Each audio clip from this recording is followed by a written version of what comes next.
Sot kisha dëshirë të realizoja një material në formë replike indirekte me një person të famshëm i cili merret me zbërthimin e Biblës nga hebraishtja e vjetër, dhe ai është zoti Mauro Bilinjo, të cilin shumë prej jush besoj se duhet ta njihni, por edhe për ata që nuk e njohin.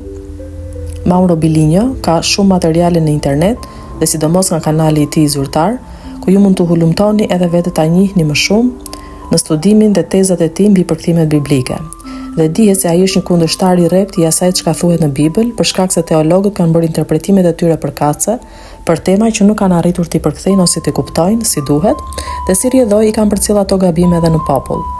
Sipas Mauros, ekzistojnë në Bibël disa terma të cilat nuk duhen përkthyer, por duhen lënë ashtu siç janë, për të shmangur keq kuptime. Një nga ato terma është për shembull fjala Elohim, e cila përkthehet si Zotat në shumës, dhe termi Jahve, që po ashtu përkthehet si Zoti, pra Zoti i të gjithëve, Zoti ynë.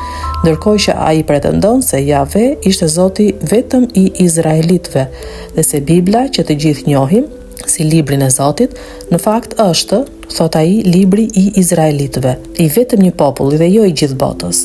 Ai ka shumë të drejtë në fakt që ngre këto dyshime, por rrjedha e logjikës së tij mendoj se ka ca gabime. Kjo për arsye se këto terma shpjegohen nga shqipja dhe pikërisht prandaj ne shqiptarët duhet të jemi të çliruar nga shumë terma në botë që ende sot janë të panjohura, duke shkaktuar një farë konfuzioni në gjithë njerëzimin. Sot kisha dëshirë të citoja disa persona të njohur të cilët kanë ngritur edhe ata këto pikpyetje duke mos marrë përfundimisht përgjigje, por gjithsesi do të përpiqem të shpjegoj disa nga këto të panjohura nga gjuha jonë shqipe.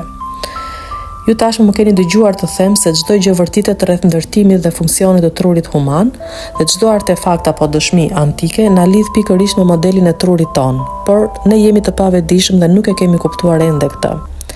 Pra në një farë mënyre nuk është aq e vështirë të kuptoni nëse përpara jush do të vendosni hartën e trurit.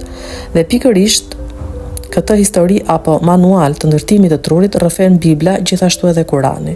Dhe gjithashtu duke ditur se universi funksionon si një fraktal, pra ku çdo fraktale, pjesës e vogël përmban informacionin e së tërës, atëherë edhe truri human është një fraktal që i përgjigjet universit gjigant.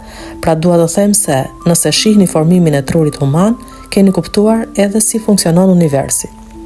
Duke patur parasysh këtë model, arrim të shpjegojmë edhe termat e panjohur biblik apo mitologjik, terma të cilët kanë lodhur dhe munduar shumë studiues, ku midis tyre kam zgjedhur zotin Bilinjo, Jordan Maxwell dhe Zakaria Sitchin. Dy të fundit nuk jetojnë më, por kanë lënë një intervistë në YouTube ku merren si të thuash me kuptimin e termit Anunnak, të cilët i barazojnë me Elohimat. Ndërkohë, kur zotin Bilinjo e pyesin, a janë këta të njëjtë, ai përgjigjet që edhe mund të jenë, por kjo sërish nuk dihet me siguri. Arsyeja pse këta barazojnë pak a shumë këto dy terma është se nga përkthimi i pllakave sumere nga Zakaria Sitchin, i cili thotë se njeriu u krijua në laborator për të shërbyer Anunnakëve, kryesisht për të nxjerrë ar nga toka, ku njëri nga këta njerëz primat u rebelua dhe këtu fillon pastaj historia njerëzore, duket se kjo histori është e ngjashme edhe me Biblën, ku për shembull Adami dhe Eva rebelohen dhe janë të detyruar të lënë parajsën për një jetë që nuk do të jetë më e thjeshtë. Pra në një farë mënyrë është krijuar një farë konfuzioni, ashtu sikurse është krijuar edhe me librin e famshëm të Dan Brownit, Grali i Shenjtë, libri i cili është krejt gabim, po ja që fama ka marrëdhënë dhe është vështirë të besosh se çfarë është e saktë. Megjithatë, Mauro Bilinjo dhe Jordan Maxwell do t'i duar trokisja për një gjë, që të paktën kanë ngritur dyshime mbi narrativat biblike, duke më shërbyer disi edhe mua në dyshimet që kisha unë më herët, para se t'i njihja këta persona. Hulumtimi më tejshëm më çoi pastaj edhe në narrativat e këtyre individëve për të krahasuar më pas nivelin tim të perceptimit, pra si të thuash, të qartësoja dhe unë dyshimet e mia mbi këto tema. Duke dëgjuar mendimet e ngjashme, njeriu arrin të organizojë më mirë dyshimet e tij.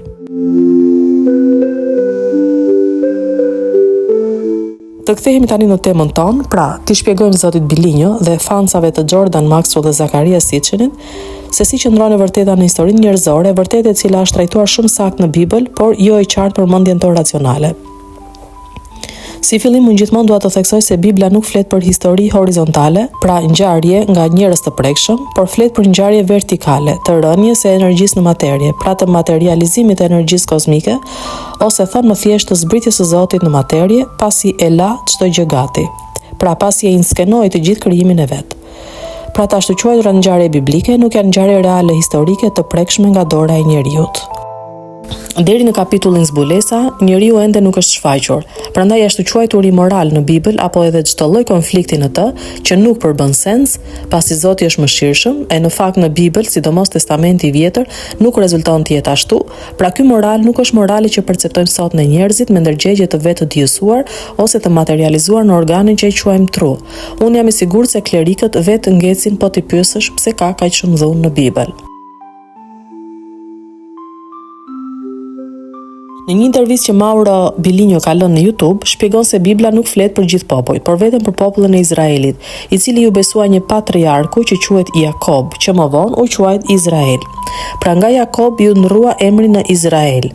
E mbani mend edhe momentin tek Zanafilla 17:5, kur Zoti i thot Abramit, ti nuk do të quhesh më Abram, por Abraham. Dhe gjithashtu Zanafilla 17:15, pastaj Perëndia i tha Abrahamit, për sa i përket Sarajt, gruas Sate, mos e quaj më Saraj, por emri i saj do të jetë Sara. Pra ka një tendencë të vazhdueshme në Bibël për të ndryshuar emrat. Tani, si mendoni ju, a nuk bëhet kjo për një qëllim të caktuar? A nuk bëhet kjo që ne të marrim një mesazh? Sigurisht, sepse sekreti kemi thënë qëndron tek fjala, dhe si e tillë ajo mbart një mesazh të caktuar të cilin ne duhet ta shkodojmë.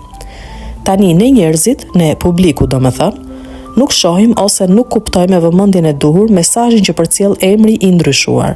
Pra, nuk është kot që Jakobi do të quhet Izrael. Në videon paraardhëse me piramidat hodha hipotezën se Jakobi është Jakubi, pra është varri simbol sarkofag, ku në vend të kufomës fizike që jemi mësuar të shohim, se si funksionon varri sot, në fakt është mishërimi i shpirtit, pra aty vdes ose shuhet një shpirt, pra një yll që të mishërohet një trup njeri e të ringjallet, një lloj si momenti i ringjalljes së Jezu Krishtit.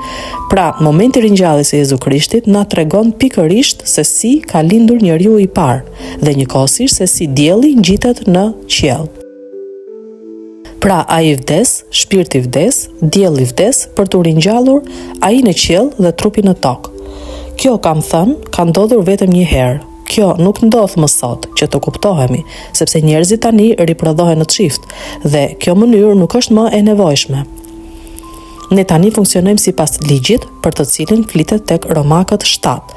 Lexojeni me vëmendje Romakëve 7, sepse është gjithë filozofia e qenies, pra e ekzistencës, ose atij që e thrasim Zot, ku shpjegohet më së miri natyra e Zotit dhe pse ai vepron kështu me botën.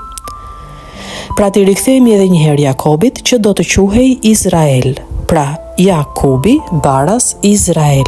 Por Izraeli i ndarë në rrokje do të thot Izrael. Ç'do të thot kjo?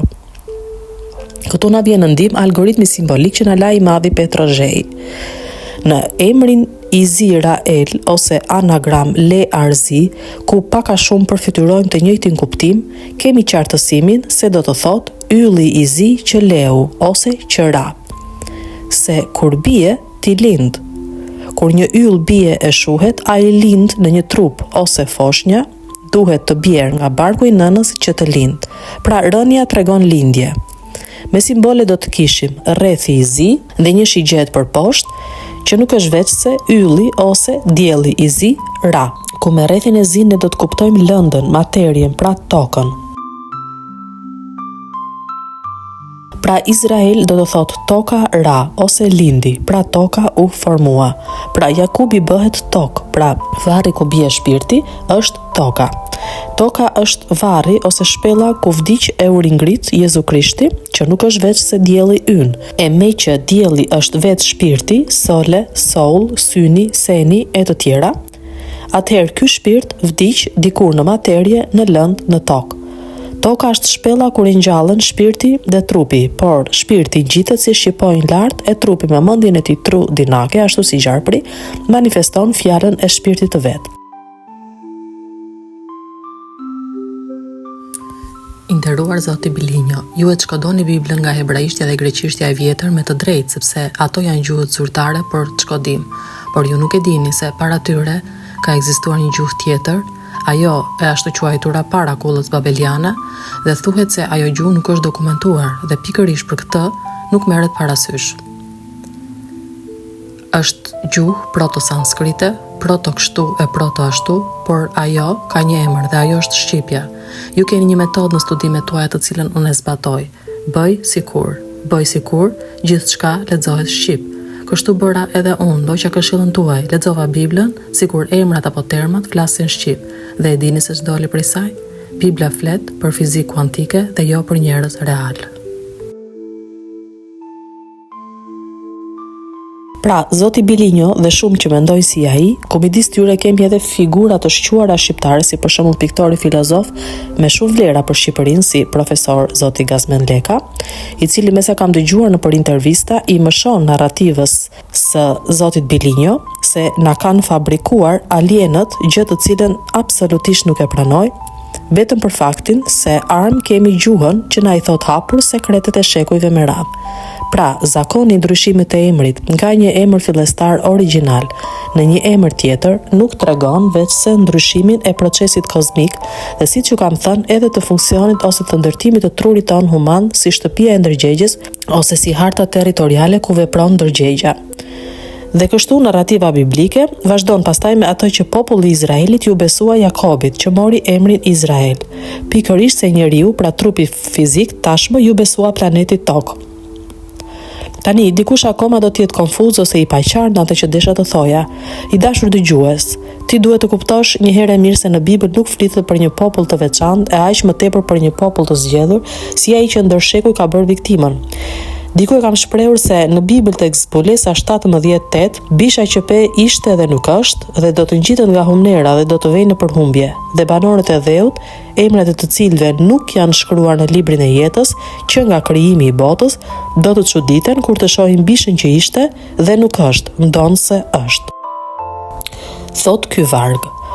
Pikërisht e ky varg ju do të kuptoni se së pari bisha që ishte dhe nuk është ndonse është, këtë lloj fjalësh tek e cila ju duhet kuptoni se bisha nuk është veç se shpirti ynë, i cili në fillim ishte, pastaj u mishërua e kësaj nuk ishte më, ndonse në fakt është ai që e mban në këmbë mishin, pra trupin ton.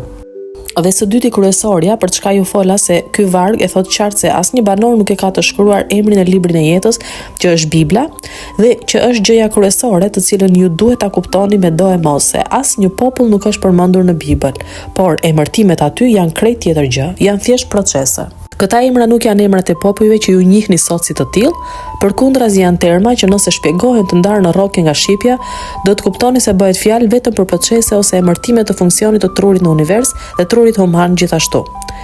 Është një emërtim vertikal i energjisë kozmike dhe jo një popull i vërtet. Për shembull, romakët në Bibël do të thotë murakët, ku mur apo rum anagram dhe rom apo amor anagram është guri, pra planeti Tokë.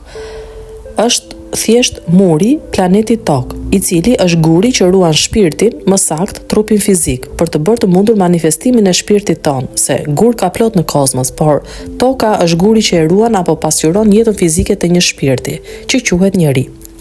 Grekët në Bibël, për shembull, nuk janë vërtet grekët që njihni sot, por bëhet fjalë për lëndën gri të korteksit që bën të mundur mbështjelljen e lëndës së bardhë të trurit. Pra lënda gri mbështjell lëndën albane sepse ka nevojë për të, ndërkohë që lënda albane apo shpirtërore mund të quhet po të lihet e lirë, që lundron në kaosin universal që flitet në mitologjinë ilire.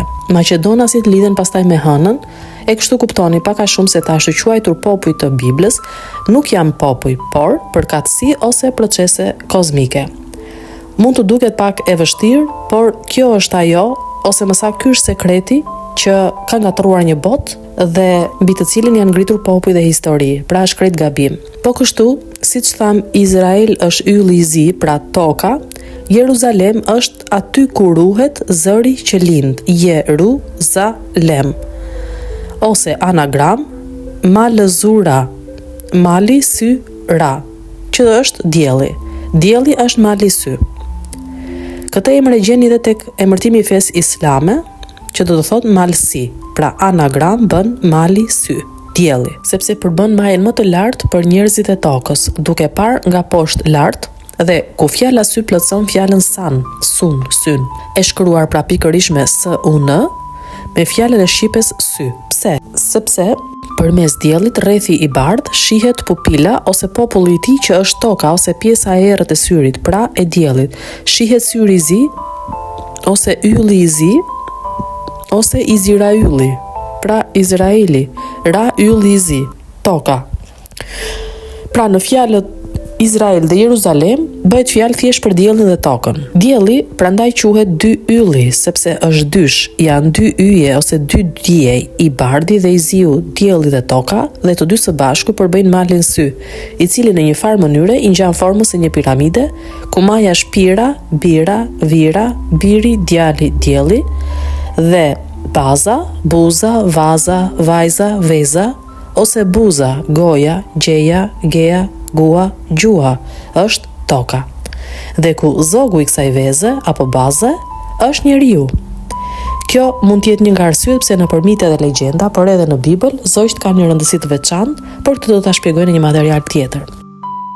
Pra me këtë analizë h për h, dua t'i them zotit Bilinjo, që mund ta shoh edhe me këtë perspektivë se Jakubi është guri, Izraeli është toka, Jeruzalemi është dielli e të tjerë me radhë, gjërat e ngjashme. Tani do të hidhesha në një term tjetër të cilin ai vazhdimisht e thekson se nuk do të thotë krijim. Termi bara, thot ai, i cili përmendet në fjalinë e parë të Biblës hebreje. Mauro thot se ky term nuk do të thotë krijoj, ja si shprehet ai konkretisht. Një interpretim tjetër i gabuar, i madh është ideja e krijimit, do me thënë folja bara në hebraisht, e cila përkthehet si të krijosh ose të krijosh nga asgjëja, nuk do të thotë të krijosh. Në librat e mi kam raportuar të gjitha dukurit në të cilat shfaqet folja bara dhe do të thotë të ndërhysh në një situatë tashmë ekzistuese për ta modifikuar atë për qëllimet e veta, dhe kjo është ajo që Elohimët bën pikërisht kur ndërhyn, ku ndërhyn. Thot ai pra. Unë po e marr të mirëqen nga zoti Bilinjo se nga hebraishtja kjo folje pra bara do të thotë të ndërhysh për të krijuar, por ama nga shqipja kjo është fare e pastër dhe e qartë se bara do të thotë thjesht bëri, krijoj, bër. Nga fjalori lexojmë se folja bër tregon diçka që është kryer, diçka që është bër ose që ka ndodhur, një punë a vepër e kryer nga dikush, veprim as sjellje e njeriu, të bëra e të pabëra, të thënat e të bërat, ndryshe e bëra, ndryshe e thëna, të bërat nuk zhbëhen dot, si ndan të thënat nga të bërat, ose dy, të bërat e të parëve tan, pra bëmë. Mirë po, edhe po të ndajmë folje në rroke do të kishim bara, baras, ba, ra, bërë, rënë. Dhe kur bie, bëhesh, do të thoshte mbase Petrozhej me aforizmat e tij. Por kur bie, edhe shumohesh, sepse çka shtihet, shtohet. Dhe besoj është e qartë se edhe me fjalën shumë që anagram bën mush dhe shumim do të thotë mbushje, shtënje, shtimje, shtumje. Pra, i theksoj këto sepse vim pastaj tek fjala Elohim që do të thotë shumë zota. Ku edhe kjo fjalë ka të bëjë me hymjen, Elohim, Ylohim, ylli ka hyr. Hyrja tregon rënje dhe rënja tregon shumim. Krijim, pra bara bërë rënë. Me pak fjalë, nëse do të rimernim ne shqiptarët fjalinë e parë të Biblës hebreje dhe konkretisht Bereshit, bara, Elohim, et ha, shamaim, vet ha, arec. Është fjalia e parë në Bibël, nuk e di nëse e kam shqiptuar saktë sepse nuk e njoh hebraishten. Tani mundohuni ta lexoni në shqip pa e marrë parasysh se është hebraisht. Berishit u bara, ylli o hym, e tha shumim, veten ha, zoti ra. Pra me gjuhën e sot me shqipe, ne e kuptojmë shumë mirë gjenezën e kozmosit nga fjalia e parë në Biblën hebreje. Bërë ishit, që do të thotë Zoti i cili është i palindur nga askush dhe nuk lind askën, pra ashtu siç është perceptimi sot për Zotin, pra vetë jeta ose vetë ekzistenca. Tani vini re shumë si me të cilin fillon. Pra, ju ishit të bërë, sepse ishit tashmë, pra bërë ishit. Ishit tashmë të bërë, jeni vetë ekzistenca, pra jemi ne, njerëzit, vetë ekzistenca. Bara, bërë rën, pra fillon rënja dhe kujtoni këtu për shembull ëngjëjt e rën. Shikoni se edhe fjala ëngjëll do të thotë i gjalli, pra gjalli, energjia i gjallë. Pra ëngjëj jemi vetë ne njerëzit, vetë jeta është ëngjëll. Elohim do të thotë ylli, hym, hyn, ylli, hymja, hynia, vetë Zoti. Dhe hymja, si thash, shkakton rënje ose shtimje, dhe vetë shtimja shkakton shtumje. Kjo mund të krahasohet për shembull me Big Bangun sot ose shtimjen e madhe, shpërthimin e madh. Pra nuk është shumë e vështirë. Elohim, Ylohim, hyn ylli. Anagram kam thënë fjala Elohim bën mihole, do me thënë një vrim. Dhe kjo vrim është pikërisht vrim asy, që ne sot i themi hologram ose vetë universi. Dhe që në fakt vrim asy është edhe simbol për diellin. Pra dielli në lashtësi është vizatuar me një rreth dhe një pik, pra që formon atë që ne i themi sy. Me pak fjalë kur ylli hyn dhe bie, ai shtohet. Dhe sjell pra shumimin, sjell shumë zotat. Prandaj dhe Elohim është zotat në shumës. E tha Shamaim, e dha ose tha shumim. Kjo është mëse e qartë, pra ylli hyn dhe jep shumim. Vet ha ose veten ha. Pra kujtoni gjarprin që ha bishtin e vet, pra kafshon një pjesë të vetvetes, kafshon jetën që të jap jetë, simboli arketipal më i hershëm për krijimin. Prandaj bishti quhet edhe sakrum, mbase njëherë tjetër e shohim sepse bishti quhet i shenjtë. Pra bishti quhet sakrum sepse aty qëndron jeta. Arec është fjala e fundit e fjalës së parë në Biblën hebreje, ku ndoshta mund të përkthehet arën z ose Zoti ra anagram, pra ZT e ra, Zoti ra, ose ari i zi, ose arën z. Me pa fjalë mund të mendojmë rrethi i zi, toka, pra kur ylli bie, kam përshtypjen tani se copa e kafshuar është pikërisht toka, pra molla e kafshuar dhe e flakur përtej në një qoshe të kozmosit për të ndërtuar jetën fizike. Mëkati fillestar, që e kam thënë edhe më herët, se fjala mëkat anagram bën takëm ose tokëm. Pra anagram na tregon kjo fjalë cekjen e tokës, ose mishërimi për të cekur tokën quhet mëkat.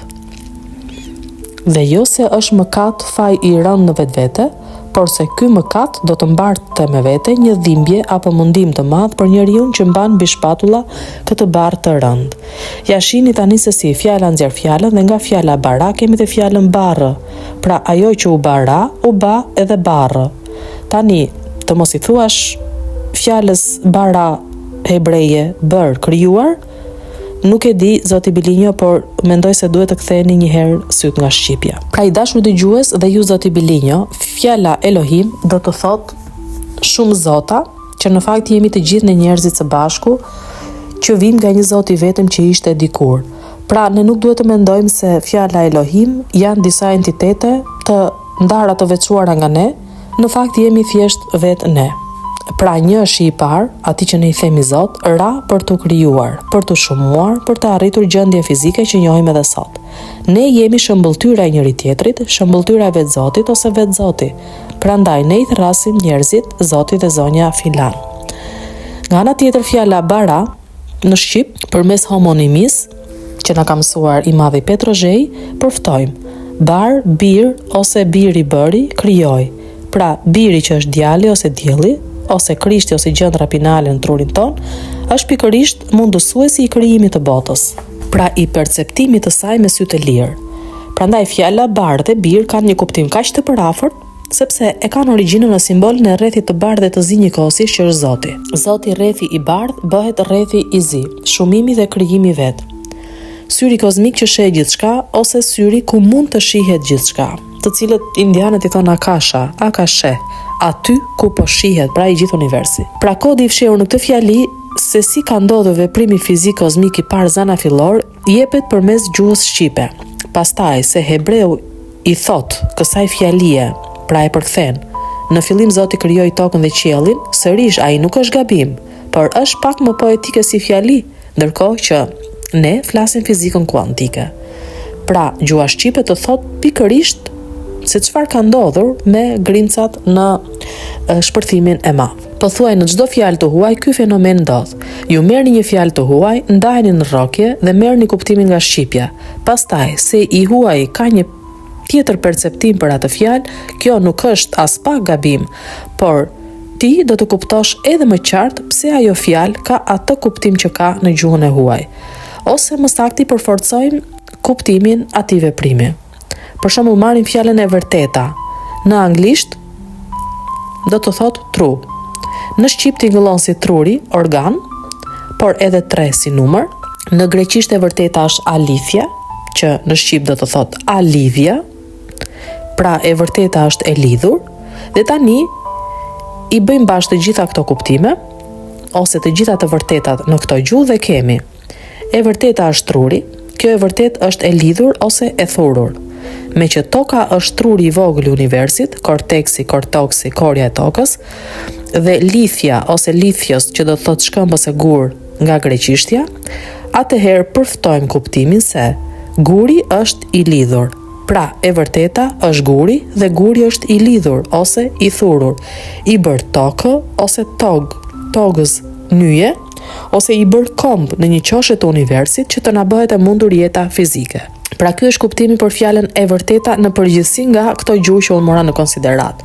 Kështu, kombi kryesor në radhë të parë është toka dhe më pas vijnë kombet e vogla në përharta.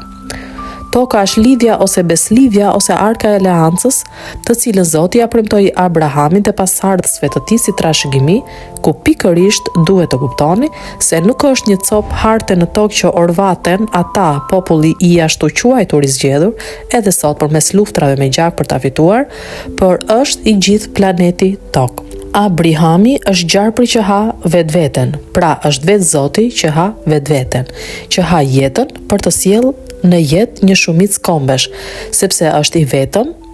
Pra, janë ca veprime kozmike zanafillore që ju ngatërrojnë me ato që bën ai populli i ashtu quajtur i zgjedhur. Prandaj ju them jeni të lirë përmes zbërthimit të fjalëve që na mundëson shqipja, që të mos ndjeheni të fyera të mashtruar nga historia që ju shesin dashi pa dashi edhe ditur pa ditur të tjerët. Ndërsa sa për emrin Jave, unë e kam sqaruar në një material të mëparshëm, ku bëhet fjalë pikërisht për vajin që rrjedh nga gjëndra pineale, e cila mund të jetë hormoni melatonin, fjalë e cila jo rastësisht mban fjalën moll në të, sepse ne për ditë, më saktë për natë, ham nga kjo moll e helmuar, pa të cilën nuk do të jetonim dot si njerëz në botën fizike, sepse është hormoni i ciklit cirkadian, pra qarkudie. Edhe ky emërtim jo më kot, cikël të cilin e dim shumë mirë se është shumë i rëndësishëm për jetën. Pra, emri Jave nuk është vetë se ky vaj që rrjedh ose buron prej gjendrës pineale.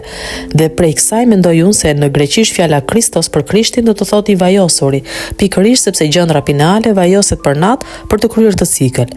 Fjala Kristos e përmban në thelb të kuptim të burimit të këtij vaji, pra Kristos, kroji është ose burimi është, dhe pastaj sërish fjala burim përmban në thelb fjalën burr, sepse ky burr, ose siç përmendet shpesh në Bibël, biri i njeriut që është edhe biri i Zotit, pra Krishti, nuk është vetë se njeriu që kemi brenda kokës. Pra ky është pikërisht biri i njeriut, prej nga rrjedh vaji ose lëngu i jetës, pra quhet edhe biri i Zotit, pikërisht sepse është pjella e njeriut, pra e vetë Zotit. Pra nuk ka dyshim këtu se Zoti është njeriu dhe Krishti mbrapa kokës. Pra biri i njeriut është edhe biri jon, pra biri i vetë Zotit. Pra në fjalën burim ju gjeni pikërisht fjalën burr, bir, bara, pra krijues. Pra, Krishti nuk është një njeri fizik siç e njohim ne njeriu, por burimi i jetës që kemi prapa kokës. Në këtë kuptim, ai mundëson krijimin hyjnor, po jo se është krijues në vetvete. Ai prandaj thot, unë i mora përsipër mëkatet e njerëzimit, sepse në një farë mënyre ne kryqëzuam këtë pjesë përbërëse të trurit human për të mundësuar jetën fizike. Pra, Zoti njeri jeton përmes Krishtit që ka prapa kokës. Prandaj pjesa ku rrjedh ky lëng brapa kokës quhet lingula, lëngula pra aty ku ulet ky lëng. Lingula nga mjekësia është gjuhëza dhe në fakt ajo ka formën e një gjuhe, si gjuha që mbajmë përpara në gojën tonë, atë që njohim për gjuhë. Pra lingula është edhe linguha, pra lind gjuha. Pra prej andej nga na rrjedhin fjalët që themi për ditë. Kjo është buka e përditshme që na falet nga Zoti. Pra pikërisht fjala që rrjedh përmes lingulës në formën e një vaji që quhet melatonin apo moltana. Kafshimi i përditshëm që i bën moltanës është pra helmi që ham për ditë, vetë fjala që nxjerrim nga goja. Ky është misteri zanafillës kur të ashtu quajturit Adam, Evë dhe gjarpër, që nuk janë vërtet njerëz apo kafsh, janë thjesht simbole që ne që kur ishim thjesht një mendim, i sajuam për t'i sjellë të përmbledhura në një libër si Bibla apo Dubla për t'i zbërthyer sot me mundim, sepse aty qëndron e vërteta jone kamufluar nga po vetë ne, se ne jemi krijuesit. Ne jemi, e para ishte fjala, ne jemi Zoti, ne jemi edhe pronarët e universit, pra i gjithë njerëzimi. Por këtë e kemi harruar dhe kemi dashur të bijem këtu poshtë në tokë, në amnezi, vetëm për të kuptuar fizikisht atë që dikur e kishim vetëm një mendim. Pra, kemi bërë realitet mendimin hyjnor parak, që pa rën, që pa u bërë rën, që pa u bara, i nderuar Zoti Bilinjo.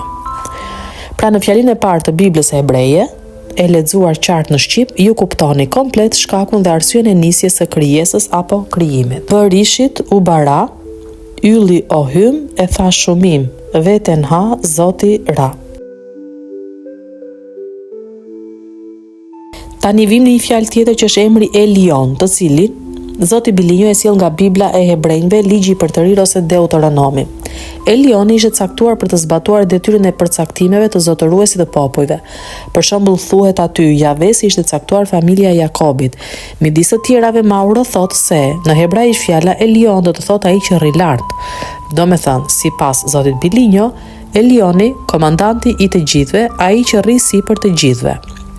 Në shqip fjala Elion do të thotë ylli jon.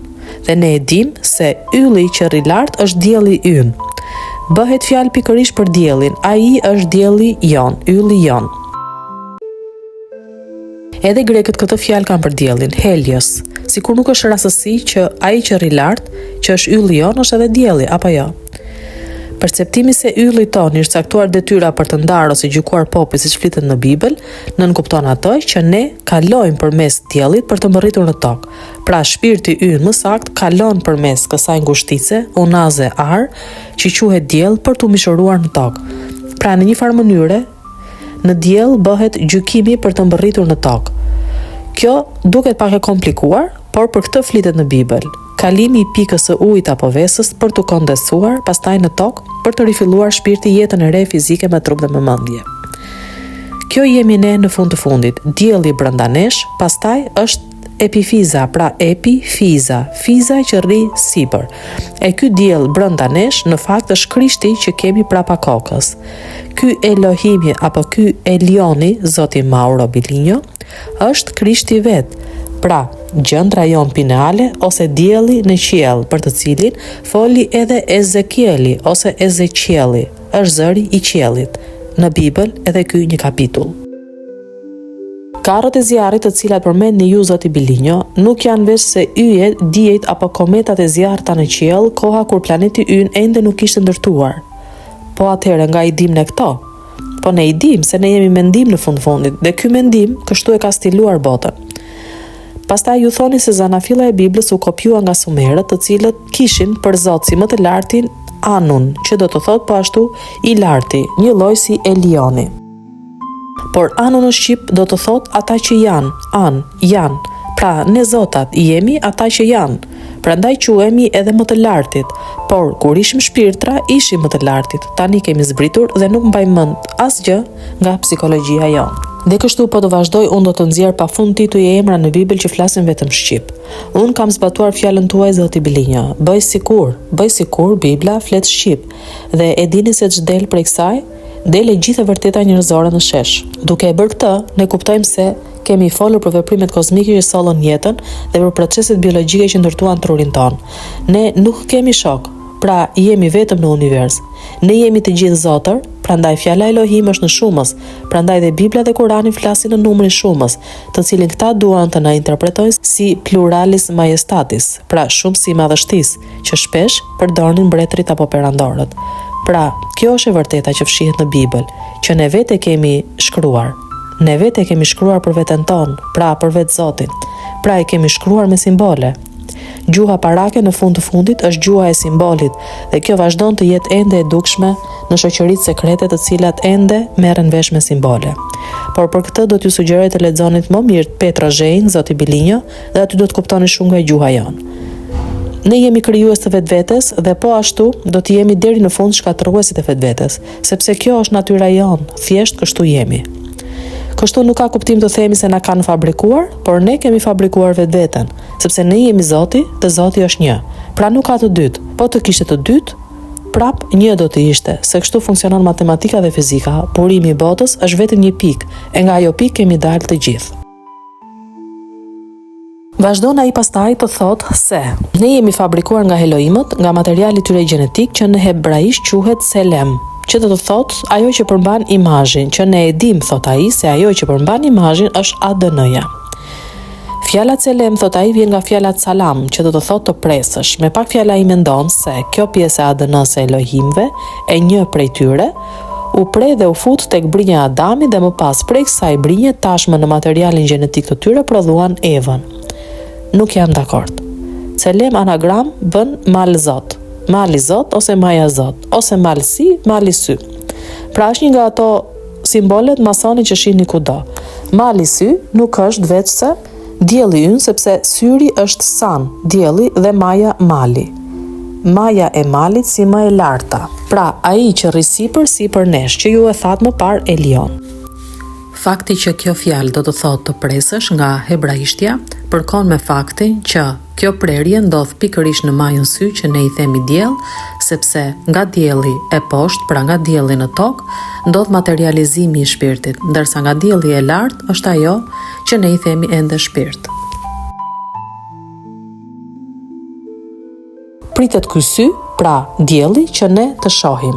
Kjo është arsyeja që ka piramida në përbot, pa majën e tyre si simbol, kjo për të treguar pra malsiun e thyer. Malsiu i thyer merr kuptimin në greqisht si theoi, shumë zotat. Theoi, pra shumë zotat nga greqishtja, nuk do të thotë veç se shumë zotat që pasuan nga një i vetmi që ishte në fillim i thyeri. Pra, sepse në shqip, theoi do të thotë thyej, thjesht thyej. Pra Zoti thyhet që të sjellë shumimin dhe krijimin e shumë zotave. Sepse kur Zoti ndahet në fakt, pra kur thyen majën, atëherë fillon krijimi, fillon shumimi, fillon perceptimi i kësaj bote, fillon kjo botë.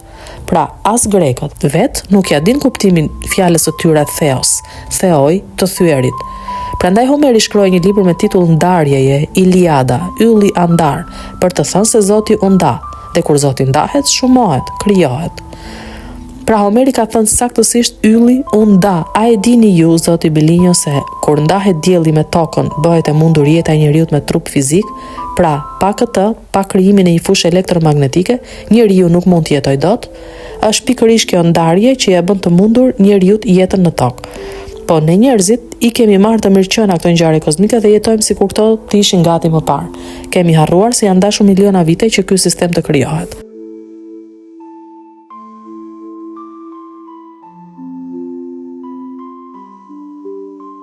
Çfarë kemi tjetër nga ju?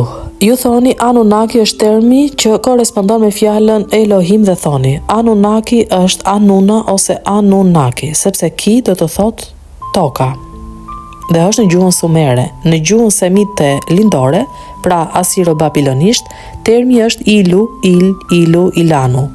Në hebraisht termat janë Eloah, që janë dy terma në njëjës, dhe Elohim në shumës.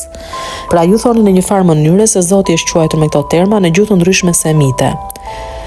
Anunnak, Eloah, Ilu, Ilanu, pra tinguj që mua më tingëllojnë sërish shqip, thjesht ylli, ylla, ylli, a. Bëhet fjalë sërish për dielli që në fund do të quhet Krishti. Jo më kot kur lindi Krishti në Betlem, pra në Betlehem, ata e shoqëroi një yll në qiell, të cilin një grup njerëzish filluan ta ndiqnin sepse donin të shihnin Jezuin e nga Zarjetit. Pra Jezuin e rrjetës, që ne i themi sot fushë elektromagnetike, ose qiell me pak fjalë. Pra kudo bëhet fjalë për yllin, ylli, diell ose ylli pineal që kemi në kokë. Pastaj thoni se gjuhët semite nuk kanë pasur zanore, kështu bashkëtingëllorëve mund t'u jepë kollaj një zanore sipas qefit dhe kështu termi i saktë për ja vet do të ishin vetëm 4 gërmat, YH, VH, që sido që ta lexojmë ne nga shqipja do të kishim hy, va, hy ose hyi ose hyn vaj. Baras Krishti i vajosuri. Pra njeriu që kemi brenda kokës që vajoset për natë për të lëshuar thërrimen, bukën tonë të përditshme, pra e shpjegova më sipër këtë. Doja të qëndroja pak edhe tek termi Anunnak, duke shpjeguar njëkohësisht edhe fansat e Zotit Zitshin. Tek Zakaria Sitshin do të keni dëgjuar emrin e planetit të 12 Nibiru.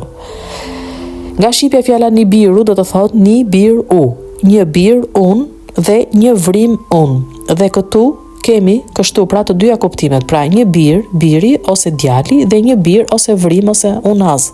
Tani ne e dim se djali apo biri i shenjtë në Bibël është Krishti dhe Krishti është dielli. Dielli është djali dhe në fakt forma e tij është një unaz e zjarrt, pra një vrim e zjarrt, përmes së cilit kalojnë shpirtrat tanë për tu mishëruar. Nga Bibla dim se Krishti tha, pra dielli tha, unë jam udha e vërteta dhe jeta. Pra udha sepse përmes tij diellit vjen shpirti në tokë, dhe e vërteta sepse përmes dritës bëhet i mundur perceptimi i krijimit pra i së vërtetës, dhe jeta sepse të gjitha këto quhen jeta jonë. Pra, këto janë fakte fizike dhe jo vetëm shpirtërore siç përpiqet kisha të na thotë. Pra duke i marrë në mënyrë metaforike. Krishti është vërtet udha e vërteta dhe jeta, sepse ai është dielli dhe në të vërtetë pa diellin nuk kemi asgjë nga këto që u thanë. Kthehemi edhe një herë tek Zakaria siç në lidhje me planetin e 12. Pra, me që fjala Nibiru do të thotë biri si djalë dhe biri si vrim, ku tham se nuk është vetë se dielli, atëherë planeti 12 na qëngër nga dielli. Thuhet se ky planet kalon ka një herë në 3600 vite në tokë dhe kur kalon ai merr arin që kanë mbledhur skllevrit që supozohet të jemi ne njerëzit, sipas Zakaria siç gjithmonë. Tani me fjalën ar, sipas mendimit tim, nuk duhet të kuptojmë direkt arin si metal, por arin njeri, arin tokë dhe arin diell.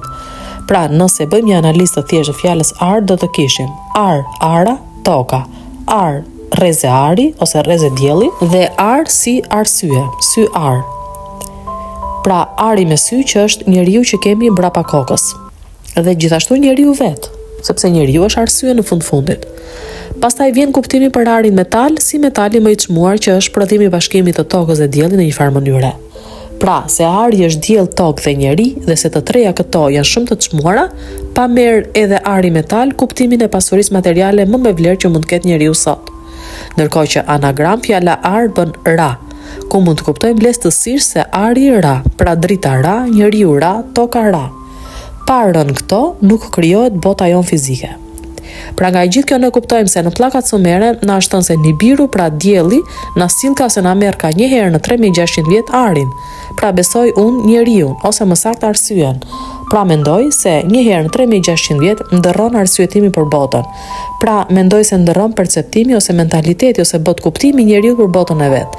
Se në fakt universi pronë jona është, ose pronë mendimit parak të Zotit, mendim që solli ndarjen dhe që ra e ul në një qoshe të kozmosit që quhet tokë, pra në kuptimin e perceptimit, ose siç do të thoshte Petr Zhej, të perceptimit. Pra ne kemi harruar se si jemi dhe e kemi krijuar këtë botë. Universi merr kuptim sepse ti, unë, ne të gjithë e shohim atë. Përndryshe, nëse nuk do të kishte perceptim nga një mendje, pra nga logjika njerëzore, universi nuk do të kishte kuptim. Pra në një farë mënyre ne marrim pjesë në ndërtimin e tij. Pra dielli ynë një herë në një farë cikli që mund të jetë ky 3600 vjeçari, sjell ndryshimin e perceptimit në valën trunore. Dhe kjo mund të jetë arsyeja pse për shembull shumë gjëra nuk shpjegohen dot sot, për shembull si shkrimi apo figura të gdhëndura në gur, ku shpesh nuk kuptohen çfarë thon. Pra bëhet fjalë për arsyen njerëzore, është ajo që pëson ndryshim sipas periudhave ciklike të vazhdueshme, duke ndërtuar kështu imazhin për universin, jetën dhe krijimin e jetës në tërësi, gjithashtu.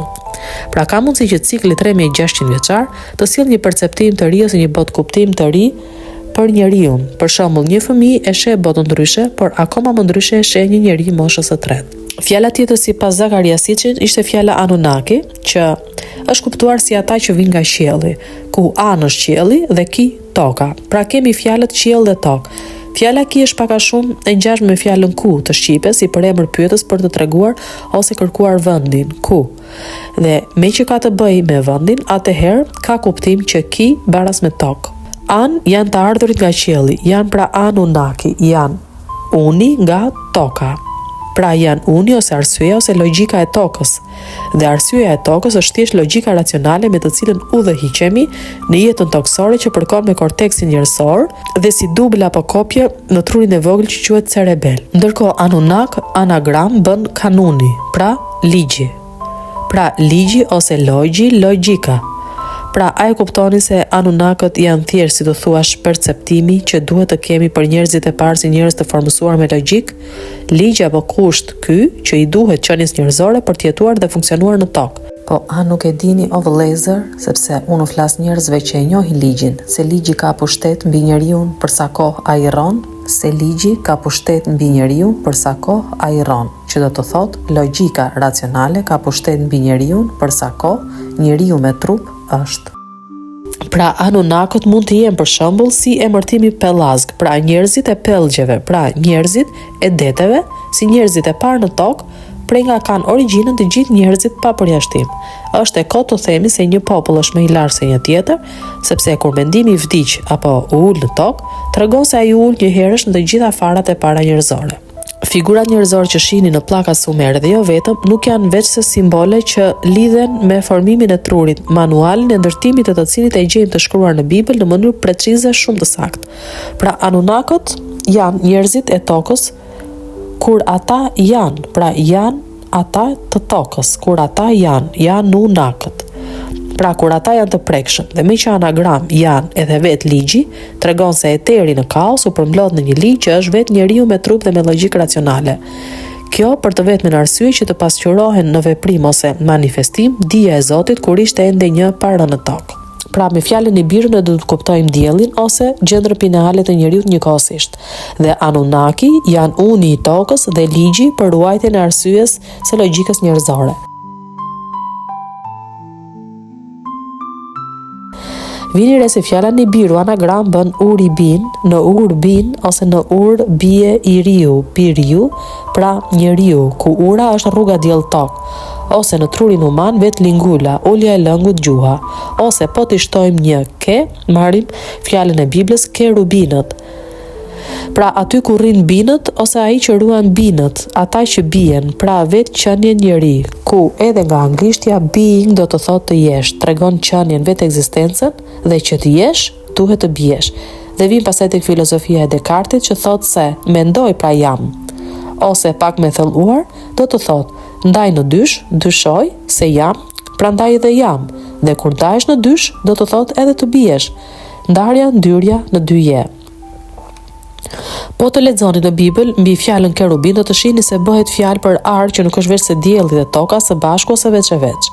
Ndaloj këtu sepse Zoti Bilinjo mendon se kerubin lidhet me zjarrin apo zhurmën që bënin karrot duke nënkuptuar se mund të jenë makinat fluturuese aliene, por në fakt unë mendoj se bëhet fjalë për vetë diellin sepse ai është një unaz ari, pra një karro apo një rrotë zjarri ku kalojnë binët, pra shpirti njerëzor për të mbishëruar në tokë. Një fjalë tjetër të cilin Zoti Bilinjo përmend shpesh është fjala olam, të cilën ai mendon se nuk duhet përkthyer me ashtu siç është përkthyer pra nga teologët me përjetësi. Fjala olam në shqip do thot o lam, pra lam rrethin o, figurën gjeometrike që tregon në fakt përjetësi, sepse rrethi është kudo nëpër artefakte simbol për Zotin.